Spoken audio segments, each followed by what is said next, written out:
দাঁত বাঁধানো যাবে কি? এর ফলে অজু সঠিক হবে কিনা? সুন্দর প্রশ্ন করেছেন। দাঁত যদি বাঁধান এবং সেখানে যদি কোনো চামড়া থাকে, অর্থাৎ কৃত্রিম চামড়া দিয়ে আটকানো থাকে, সেখানে যদি পানি না যায় অথবা দাঁতের গোড়ায় যদি পানি না যায়, তাহলে কি সেটা অজু হবে কিনা? এখানে ২ টি মত আছে। ১ম মত হচ্ছে যে অজু হবে না, কারণ গোড়ায় তো পানি যায়নি।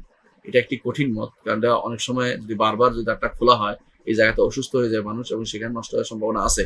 সুতরাং যদি কোনো কেউ দাঁত বাঁধায় পরিপূর্ণভাবে এবং সেটাতে যদি কুলি করার পরে ভিতরে গেলেও কি কোনো দরকার নাই। তার কুলি করার পর যতটুকু গেছে, মাঝখানে পানি ঢুকে না, তো কোনো সমস্যা নেই।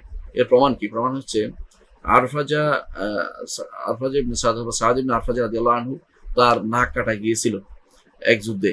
রাসূলুল্লাহ সাল্লাল্লাহু আলাইহি ওয়াসাল্লাম তাকে বলেছেন, তুমি একটা নাক বানিয়ে নাও। তখন তিনি রৌপ্যের নাক বানাইছেন, তখন গন্ধ হইল। গন্ধ হওয়ার পর তারপর তিনি সোনার একটি নাক বানিয়ে নিয়েছেন। তিনি নাকের মধ্যে লাগাতেন। তো লাগানোর কারণে সুন্দর দেখা যেত। কিন্তু তিনি বারবার সেটা অজুর সময় বা গোসলের সময় খুলেছেন, এমন কোনো প্রমাণ পাওয়া যায় না।